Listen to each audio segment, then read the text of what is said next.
Welcome to Deep Dive Film School. I'm Adam Sherlock. And I'm Adam Poulter. And if you like what you see/hear, please like and subscribe. You can find us in all the spaces and places that people what? Find good media. That's right. Our most active platforms are TikTok, YouTube, and Instagram. So please join us there.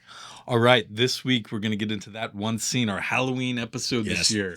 That one scene from the great, underrated, I don't know how rated it is, 2014 film by David Robert Mitchell, It Follows. Yes. I think that within the horror realm, it still gets talked about a lot. Yeah. I don't know outside of that. I know that it did make a really big splash when it came out. Mm-hmm. I think that it was kind of part of this retro kind of throwback vibe. I remember really liking it. I remember it reminded me very much of like a Halloween John Carpenter type of movie. Oh, totally. Not only with the 80s soundtrack, but just the style, the intensity, like of something following you, right? Well, like and the camera, very much, yeah. The classic guy that just walks slowly, right? And I think that the floating camera moving through the suburbs thing. Mm-hmm. The opening scene is amazing. The opening scene, I think, it always really, and that I think when we were talking about doing this, that was the initial idea I had, and then it just was so much shorter than I remembered it being. But it just shows how much of what the opening sequence did stuck with me, because first of all, there's something so interesting about that first actress who shows up later in the movie as one of the following entities, because I think that I don't know all the folklore, but my belief is that it'll always show up as a person who's been taken. I don't think everyone really knows the folklore. I think some people are guessing. Totally. I don't know if Hugh knows all the rules. Oh, totally. Even though in this scene he's explaining all the rules to the audience. Right. He's giving the exposition dump. But you're right. Yeah, the folklore is very murky, but I think this idea, which is great though. Oh yeah. No, that's what makes it work so well. Yeah. And this girl in the beginning shot is wearing sort of pajamas. Lingerie, yeah, maybe? Yeah, like it's somewhere between pajamas and lingerie or something like that. But then she's also in high heels. Yeah. And she's young, like she feels like she might be a high schooler. Yeah. And so all of those things feel like this really strange dichotomy. And she's running from something that we can't see, and she's terrified, right? And it's early in the morning. And then we see her go out to the lake. Well, she's standing in this classic, again, Halloween, like suburban neighborhood shot in the middle of the street, scared to death. She goes in this like circle back around into her house, and then comes back out, gets into the car, and takes off. And then she's talking on the phone, apologizing to her dad. And then next morning she's bent backwards, mutilated in the strangest way. Pretty epic shot, though. It's an incredibly epic shot. Yeah.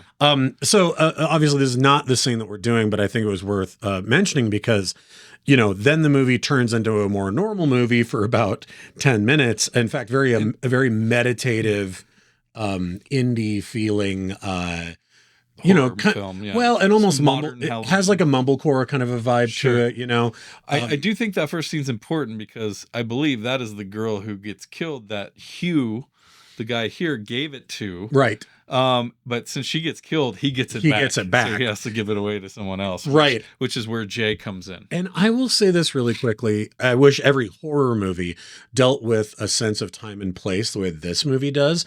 It's so out of time, right? Like, sometimes you see modern cars. Sometimes everything feels like it's in the 80s. I was going to ask you, because the girl on the phone had a cell phone. Right. But then nobody else in this movie does. No.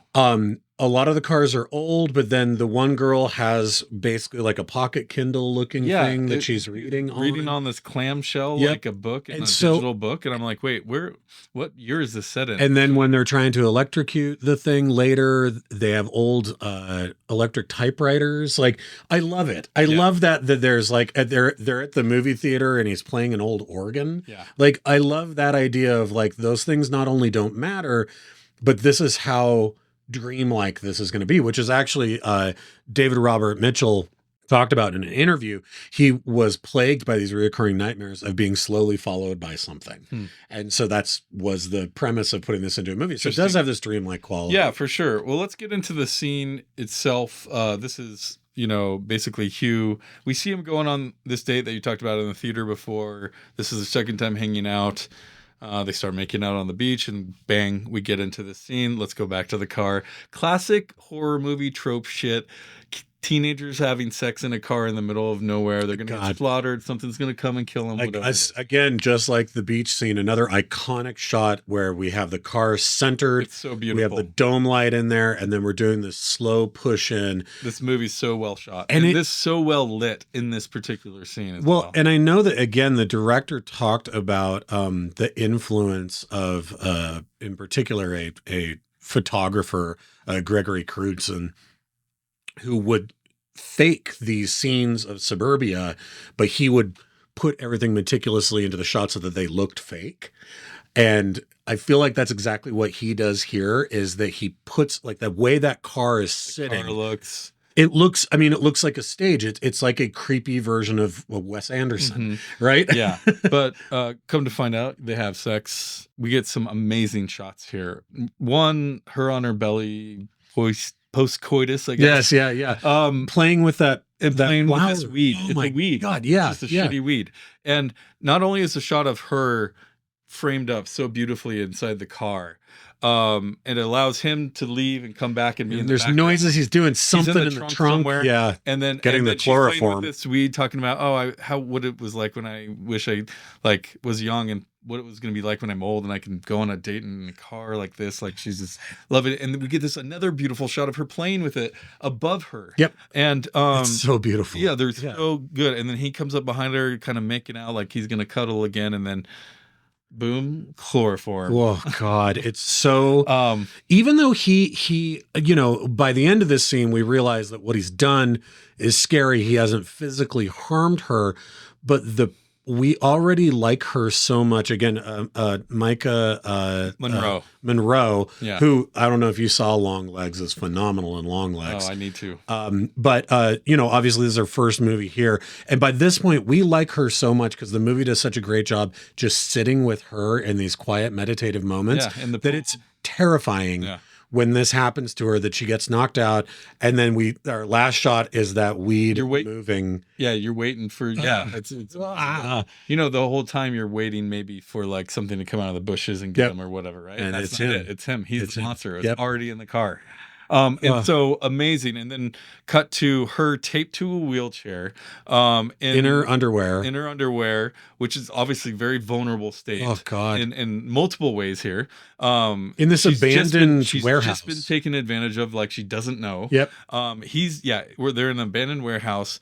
They do this amazing job. Now they do have other cameras going, but they do this amazing job of taping the camera to the wheelchair and having that be like the tripod through a lot of this. So when he's wheeling her forward, it's shuddering with her. Yeah, it's giving us motion and sickness. She's always in center, and it's an amazing shot, beautifully done. But it's really effective. But he's in the background too. That just adds this other layer of him looking for this monster, and he just starts explaining the rules of this. Right, and that combination, what you're talking about of him wandering in and out of frame, him grabbing the wheelchair, which is then moving the whole world that we're a part of, and her doing such a great job of being as panicky as a person would be in that moment, that even though it's an exposition dump, we're at such a heightened level of anxiety that the exposition dump is just making it worse. It's just making it scarier. It never feels like, oh, this is where we find out that, 1, 2, Freddy's coming for you. It's not that. No, we're like, is this guy crazy? What the fuck is going on? Is he the one that killed the girl earlier? Like, we don't know. And it's just making it worse, right? I was thinking about it. I was like, I don't know if we've conceptually had a monster quite like this, right? Yeah. Like, this movie is a body horror movie. Yes. Based on bodily autonomy. Yep. of another person. So like STDs are not really talked about in movies very often, but this is essentially what is happening in this movie is like an STD. And it kind of made me even think about, this is an odd comparison, but thinking it's, you know, the mistakes of someone else can affect you, right? Mm-hmm. Which is a fascinating take for a horror movie, but it made me think about like Chloe Sevigny in the movie Kids getting raped. Oh my God, yeah. And having AIDS. Yeah. And the guy who's raping her doesn't know she has AIDS. Casper. Like something like that. Yeah, like, that's a weird comparison. But it's just like, people don't talk about the consequences of what other people's actions are. Well, and we know later in this movie, obviously this is past the scene we're talking about, the one guy that she does try to give it to, Greg, who's the next door neighbor, you know, later there is a whole twist that has to do with incest and parental sexual abuse, and that's like, you know what I mean? So they it's like frame out the mom the whole time, right? Yeah, exactly. They never show her face. So I think that like there is Charlie Brown. Yep. And there's, well, and she doesn't want to talk about one of the things that she sees following, and it is the form of her father. So there are these like unspoken things of when the monster shows up, what it's purposely looking like. Here, when it shows up to her, it's this naked girl, full frontal nudity. And it's so unsettling. This movie does such an amazing job. I was actually really surprised after I watched it the first time to find out that a man directed it, because it deals so much with female sexuality and manages to never make female sexuality seem titillating. Yes. It somehow is always like, even her in her, when we see Micah Monroe, when she is in her underwear, she's kind of letting her belly sit out a little bit, or she's in something that she's trying to look sexy, but she doesn't look sexy. She just looks like a kid trying to look sexy. And I was like, the nuance of a man directing that actually really surprised me. Yeah, no, that's a great point. I hadn't thought of that. Because there's a lot of female nudity in this movie, and it never seems sexy. It always seems either messed up or just sort of like, oh, there's a girl. Yeah. You know what I mean? I don't know. It's just very interesting. It's never sexualized. Really. In a movie that's about sex, which is also really interesting. It's never sexualized, but like there are sex scenes, obviously, I guess. But they're not sexy. Yeah. So I mean, it's just interesting. Sexualized in just kind of normal society. It would have seemed much more normal to me if a woman had directed this just with that eye in particular. So again, kudos to the director. So let's go over some of these rules that he starts laying out, which is great. It's an awesome exposition dump, and again, conceptually and camera work wise is what does this movie for me. It's such both of those things work very well together. It's a very well done movie. But Hugh starts describing the rules of the monster. Does he really know? Like I said before, is he just guessing?